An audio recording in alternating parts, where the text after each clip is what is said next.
शेख अब्बास क़ुम्मी अपनी मफाती जनान में लिखते हैं कि एक इस्फहान का ताजिर, देखिए मासूम तायद किस तरह फरमाते हैं कि आज अगर मैं इस नेटवर्क को मजबूत करना चाहता हूं माली मदद के जरिए खुम्स देके,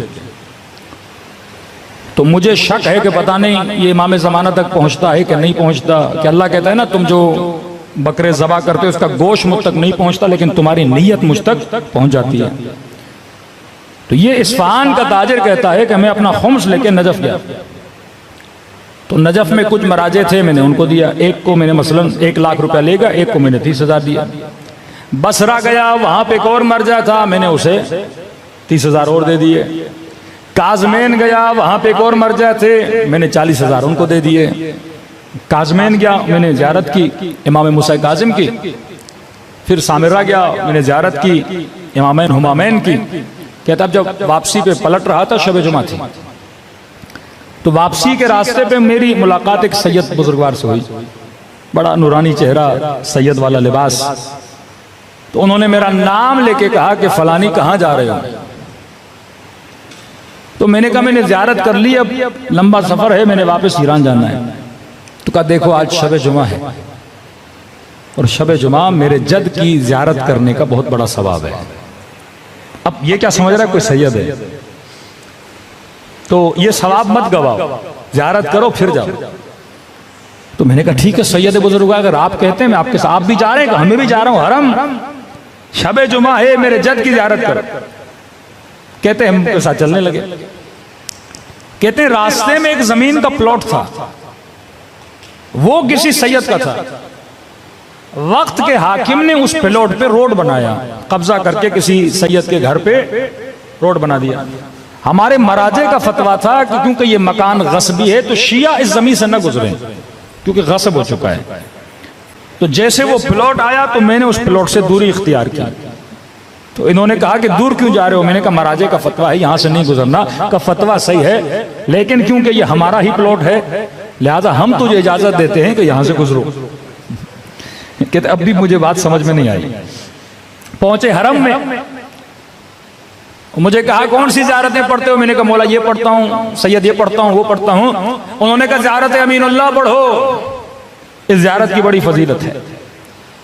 तो कहा मैं पढ़ता हूँ, मेरे साथ पढ़ो। कहते मैंने ज़ियारत अमीनुल्लाह पढ़ना शुरू की।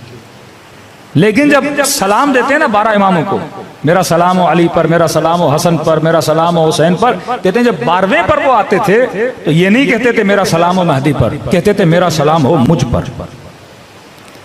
अब भी मैं नहीं समझा।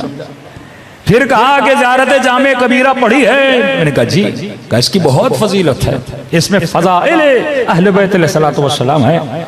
फिर उन्होंने ज़ियारत जामिया कबीरा पढ़ी, फिर मैंने उनके साथ ज़ियारत जामिया का भी पढ़ी। और फिर जब सलाम की बारी आती थी ये खुद पे सलाम करते थे। कि अब भी समझ में नहीं आया। नमाज पढ़ी हमने, नमाज पढ़ने के बाद जब वापसी पे चले, अब मुझसे पूछने लगे इस्फहान से आए हो। मैंने कहा जी, इस्फहान में फला आलिम है, मुबल्लिग हैं, उन्हें जाकर हमारा सलाम देना। फला काम करते हो? कहा जी, अल्लाह तुम्हारे रिज़्क़ में क्या अता करे, बरकत अता करे। कहा कि आपका बहुत शुक्रिया कि आपने खुम्स अदा किया, और आपने जिन जिन को दिया आपकी अमानत हम तक पहुंच गई। और कहा ये थोड़ा सा जो तुम्हारे पास बाकी है, बसरे जाना, फला आलिम है, उसे देकर आना। अब कहता है मैं रास्ते में चल ही रहा हूं। अब कहते हैं ना जिन जिन की भी इमाम से मुलाकात हुई, उस वक्त जहन को इजाजत नहीं होती थी सोचने की कि सोचे सामने कौन है। कहते अब जब मैं सोचने लगा वाकई ये कौन है, मेरा नाम कैसे पता, मैं किस शहर से हूं, उस शहर में कौन सा आलिम है, मैंने किन किन को खुम्स दिया है, कैसे पता। कहते यहां मैंने सर उठाया तो मेरी निगाहों के सामने से इमाम ज़माना ओझल हो चुके थे। ये असहाब अहले बैत अलैहिस्सलातु वस्सलाम जिनके अकीदों को तबलीग के जरिए से अहले बैत ने इतना मजबूत किया कि जनाब सईद इब्न जुबैर का वाक़या आप सबने सुना होगा कि हज्जाज इब्न यूसुफ ने इनका गला काट दिया, लेकिन चेहरे से मुस्कुराहट नहीं गई, क्योंकि इसका अकीदा क्या था, मजबूत था। आज एक जवान जब तंगदस हो जाता है, क्या हमारे इमाम ज़माना पर अकीदा इतना मजबूत है? क्या हम जब बेराह रवी पे जाते हैं, अल्लाह पे इतना भरोसा मजबूत है? ईरान का एक ड्राइवर जो कहता है मैं ट्रक चलाता था, पहले जमाने में मशहद में बर्फबारी बहुत शदीद होती थी। कह रहे मशहद से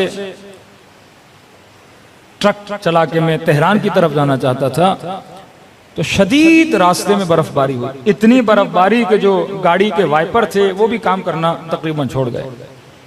मैंने अपने ट्रक को साइड पे लगाया और मैंने सोचा कि जब बर्फ थम जाएगी उसके बाद मैं रास्ते पर आगे बढ़ूंगा, लेकिन कहता नहीं, बर्फ थमने वाली नहीं थी और ज्यादा बर्फबारी शदीद हो गई। यहां तक कि मैंने नोट किया कि रास्ते पर जितनी गाड़ियां आ रही थी उन गाड़ियों ने भी आना छोड़ दिया। अब बीच सहरा में, मशहद और तेहरान का सफर बहुत लंबा है और 80% ये रास्ता सहराई रास्ता है। कहते मैंने कहा कोई बात नहीं, अभी भी कॉन्फिडेंस था कि कुछ भी नहीं होगा, बर्फबारी थम जाएगी। मैंने गाड़ी को बंद नहीं किया, कहीं ऐसा ना हो कि इंजन ठंडा पड़ जाए फिर इंजन स्टार्ट ना हो। लेकिन चंद मिनट के बाद मैंने देखा कि इंजन ने आवाजें करना शुरू कर दी, जैसे इंजन भारी हो गया है। एक बार भारी हुआ, 2 बार भारी हुआ, फिर भी मैं परेशान नहीं हुआ क्योंकि मुझे सारा मैकेनिक का काम आता था। मैंने कहा बंद भी हो गया तो मैं स्टार्ट कर लूंगा। लेकिन कहता 3-4 मरतबा इसने आवाज किया और चौथी मरतबा इंजन बंद हो गया। कह रहा अब परेशानी शुरू हो गई, खौफ शुरू हो गया कि क्या होगा मेरा।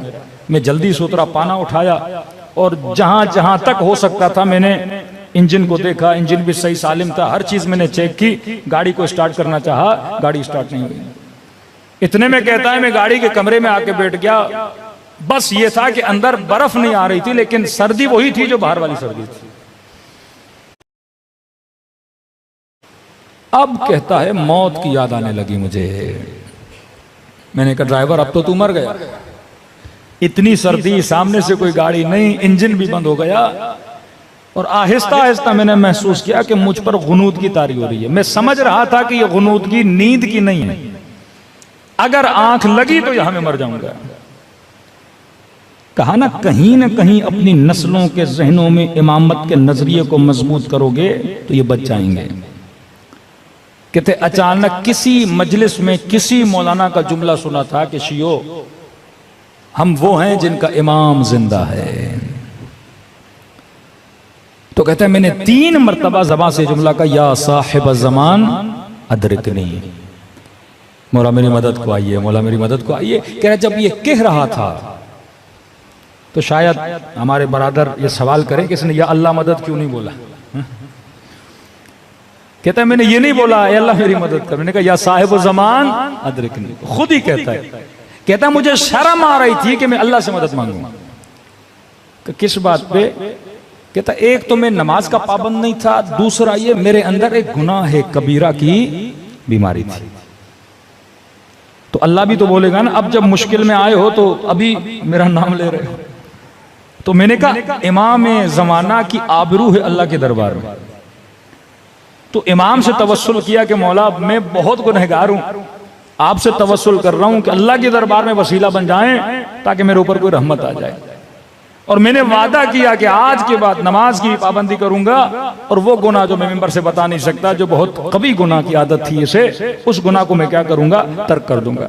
कहता ऐसे ही अपने ख्यालों में सोच रहा था क्या होगा, बच्चों का क्या होगा, मर जाऊंगा क्या होगा, छोटी बच्ची थी मेरी उसका क्या होगा। इंसान जब मौत को देखता है तो यही ख्यालात उसके जहन में आते हैं। कहता इतने मैंने देखा उस शदीद बर्फबारी में एक शख्स आ रहा है और हाथ में पाना है। कहता मैंने ये समझा कि आगे किसी की गाड़ी खराब हुई है और वो मदद मांगने के लिए आ रहा है। मैंने कहा मेरी गाड़ी ठीक किया। मैंने कहा जी आप यहाँ पे क्या कर रहे हैं? उन्होंने कहा आप क्यों खड़े? मैंने कहा मेरी गाड़ी खराब हो गई है। कहा ठीक है मैं आपकी गाड़ी को देखता हूँ। मैंने कहा मैं खुद मैकेनिक हूँ, सब कुछ देख लिया। कहा नहीं हम भी थोड़ा देख लेते हैं, जब मैं कहूँ तो स्टार्ट लगाना। कहते हैं वल्लाह मैंने नोट किया कि जब उसने इंजन के ऊपर सिर्फ उसने अपने हाथ रखे, यहां तक कि उसने कोई पाना वाना भी नहीं लगाया, नहीं, सिर्फ उसने हाथ रखे और मुझे कहा कि क्या करो, स्टार्ट करो। कहते यहां मैंने स्टार्ट किया, मेरी गाड़ी क्या हो गई, स्टार्ट हो गई। वो पलट के वापस आए, लेकिन मैंने कहा कि देखिए ये गाड़ी पहले भी स्टार्ट थी, बंद हो गई, इसके स्टार्ट होने का फायदा क्या? ये फिर 10 किलोमीटर आगे जाऊंगा फिर बंद हो जाएगी। उन्होंने कहा नहीं अब बंद नहीं होगी, ये तुझे अपने मकसद तक पहुंचा कर रहेगी ये गाड़ी। मैंने कहा आपको कैसे यकीन था? मैं कह रहा हूं ना अब ये तुम्हारी गाड़ी बंद नहीं होगी, मकसद पे जाएगी। तो मैंने कहा कि ए बुजुर्गवार, आप इतनी सर्दी में खड़े हैं, आइए मेरी गाड़ी में बैठिए, मैं आपको आपकी गाड़ी तक पहुंचाऊं। कहा नहीं, कोई जरूरत नहीं है। कहा आपकी गाड़ी खराब है, जरा उसको टचिंग करके यहां से ले जाते हैं। कहा उसकी भी जरूरत नहीं। कहा मैं आपकी कोई खिदमत कर सकता हूं। कहा हमें किसी खिदमत की जरूरत नहीं। कहा उस वक्त मेरे जेब में पैसे बहुत थे, ड्राइवर था। मैंने कहा आपको जितने पैसे चाहिए, जो मेरे जेब में मैं आपको दूंगा। मैं बगैर शुक्रिया कि आपको कैसे जाने दूं, आपने मेरी जान बचाई। इतनी सर्दी में अगर कोई ना होता मैं मर जाता। कहा नहीं, हमें पैसों की भी जरूरत नहीं है, अपने पैसे अपने पास रखो। मैंने कहा कुछ तो करूं मैं आपके लिए, बताइए मैं क्या कर सकता हूं आपके लिए, आपने जान बचाई है मेरी। कहा कुछ नहीं, बस जो दो वादे किए हैं ना मुझसे, उन वादों पे अमल करो। कहा बस ये कहना था, वो मेरी आंखों से ओझल हो गए। ये ड्राइवर कहता है मैं गाड़ी से उतरा, कभी इधर दौड़ूं, कभी उधर दौड़ूं, कभी गाड़ी के पीछे जाऊं, लेकिन मुझे नजर नहीं आते। कहते हैं गाड़ी स्टार्ट की, वहां से लेकर घर तक मेरे आंसू नहीं रुके कि मैं कितना बदबख्त था। मेरा इमाम ज़माना खड़ा था, लेकिन मैंने अपने इमाम ज़माना को पहचाना नहीं। कहता देर रात को घर पहुंचा, अपने बच्चों को सुफरे पे बिठाया, बीवी को सुफरे पे बिठाया, और मैंने कहा है मेरी ज़ौजा, है मेरे बच्चों, आज के बाद जिंदगी गुजारने का तरीका मैं बदलने वाला हूं। आज के बाद नमाज वक्त पे पढ़ेंगे। ज़ौजा को कहा देख, आज के बाद अपने हिजाब में सुस्ती न करना। बच्चों को समझाया कि बच्चों ये करना। का मेरी बीवी इतनी खुश हुई, कहने लगी कि मैं तो कब से चाहती थी तू दीनदार बने, लेकिन तू दीनदार नहीं बनता था। लेकिन ये बता तेरे अंदर तब्दीली कैसे आई। इसने वाकया सुनाया कि इमाम ज़माना मुझे नजर आए थे, मौला ने मेरी जान को बचाया।